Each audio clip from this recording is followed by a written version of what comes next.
Supermemory has just raised $3 million in an incredibly interesting use case that I am personally super excited about. But I want to break down a little bit about their backstory, how this got started, because I think this is kind of the, I don't know, it's kind of like the golden Silicon Valley story of how a startup comes to be. And yeah, anyways, I love it. So let's get into it. Before we do, I wanted to mention, if you want to try the top 40 different AI models for only $20 a month, I would love for you to check out my own startup, which is AIbox.ai. We have a playground with 38 different text models: Anthropic, Cohere, Google, DeepSeek. We just added Perplexity this week. So you're able to search the internet and get a model that searches the internet as well. And we have 6 different image models.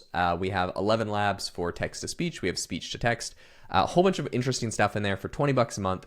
And we just launched a new feature that allows you to build AI tools by just describing them, and our AI will do it. So if you want to check all of that out for 20 bucks a month, it is aibox.ai. I'll leave a link in the description.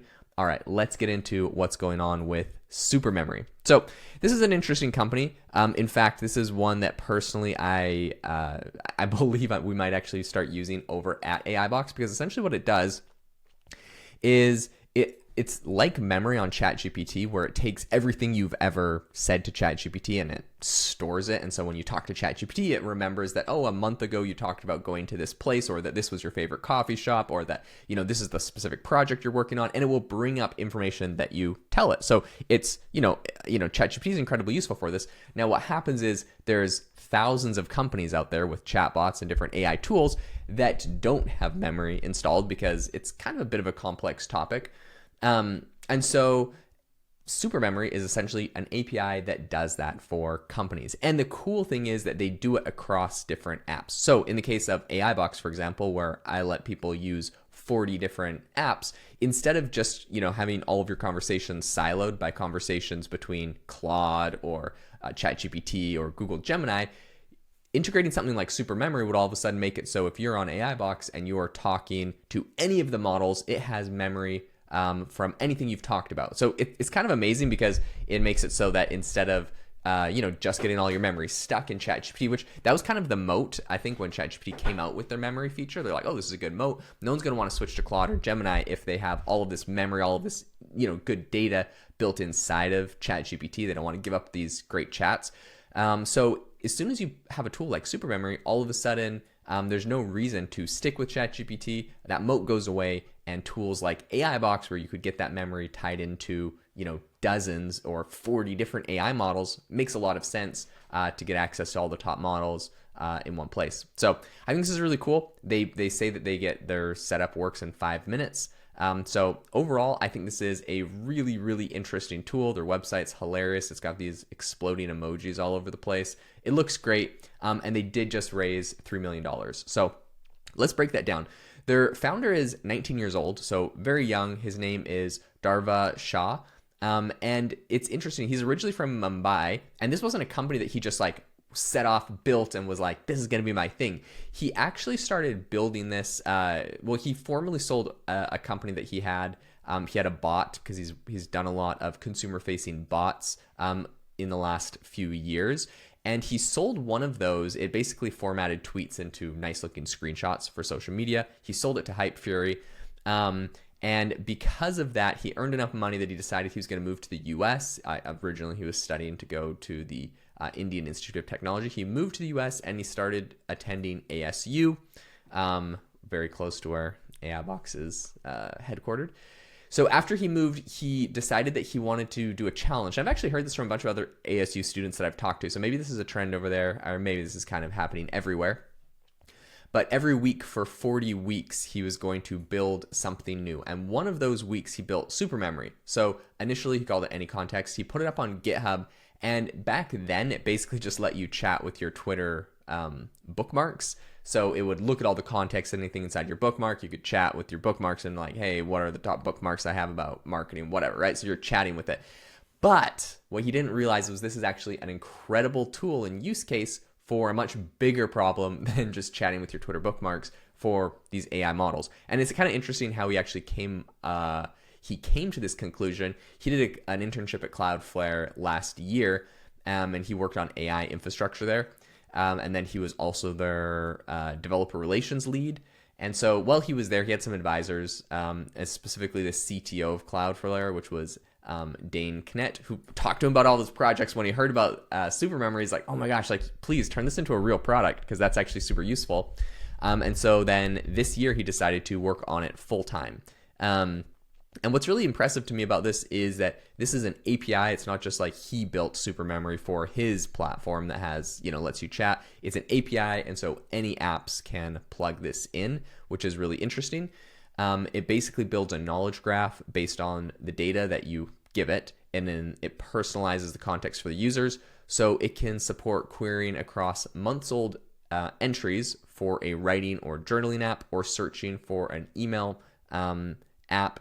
And then as the solution allows for multimodal inputs, it also can allow, for example, so like it's not just for text. It could do like, it could help a video editor to fetch a relevant asset from a library.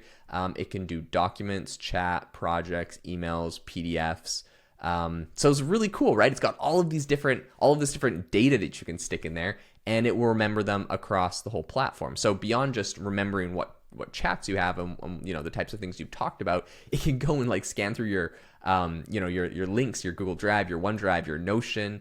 There's also a Chrome extension that lets you add notes from a website. So this is really cool. And basically you build these knowledge bases one way or another, and this thing can plug into them when you're talking to AI models. It knows a lot about you. So I think this is really cool. This is what he said specifically about this. He said, our core strength is to extract insights of any kind of unstructured data and give the app more context about users. As we work across multimodal data, our solution is suitable for all kinds of AI apps, ranging from email clients to video editors. I think that's really cool. So they raised $2.6 million. That was led by SUSE Ventures and Broder Capital. And there's a bunch of different investors. Cloudflare's CTO, who is kind of his mentor, got in. Google AI chief Jeff Dean, DeepMind product manager Logan Kilpatrick, a friend of the podcast, also invested in this. And so, yeah, overall, I think this is a really, really cool project. Apparently, Y Combinator contacted him, but it didn't work with timing because he already had funding for the project. Now, one thing that I will say about this is Joshua Bowder, who's one of the lead investors on this, well, his Bowder Capital was, he said that he was impressed because he connected. Oh, and by the way, Joshua Bowder, you might remember him. His startup is called Do Not Pay. It's like the quote unquote robot lawyer. Went very viral shortly after ChatGPT came out. It was interesting how he actually found Dravya. He said, I connected with him on X, and what struck me was how quickly he moves and builds things, and that prompted me to invest in him. I think this is one of the number one things that investors are looking for, is how fast can you iterate on an idea? Beyond just having an idea, how fast can you actually get it into the hands of consumers? It makes a huge difference. And so this is something that I guess really set him apart.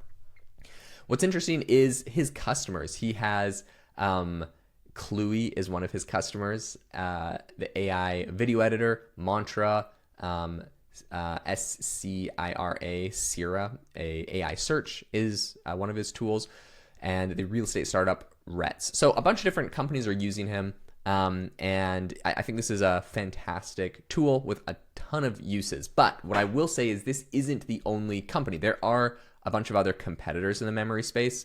There's Letta, there's Memo, which actually I think Shah worked there for a small amount of time. They're both building memory layer agents, and SUSE Ventures has actually invested in Memories.ai. Also, Samsung invested in them, and that can tap into thousands of hours of footage to get insights. So that one's more in specifically like the video industry that they're working on. But there's a whole bunch of these different tools in different verticals. And so when he was asked about this, he said, more and more AI companies will need a memory layer. Supermemory solutions provide high performance while allowing you to surface relevant context quickly. So basically, he says what sets them apart is their low latency. There's going to be other competitors. I mean, I think that makes a lot of sense. I love this. I love that it's not just focusing on video. He's focusing on like the chat bots and chatbot related tools. Personally, something that I'm interested in with AI Box. So I definitely am looking into this right now. And yeah, really exciting, and a huge congratulations to the whole team over at Supermemory. And I think this is a big win for solo founders out there. So thank you so much for tuning into the podcast today. If this was an interesting show and a cool highlight of this company. I would really appreciate it if you could leave a rating and review on the show. It helps me out a ton to find more amazing people like yourself. Basically, it gets the show into the algorithm on Spotify and on Apple if I get ratings and reviews on it. So on Spotify, it's on the About tab. On Apple, you can leave me a comment. Really appreciate them. And I hope you have a fantastic rest of your day. And make sure to go check out AIbox.ai.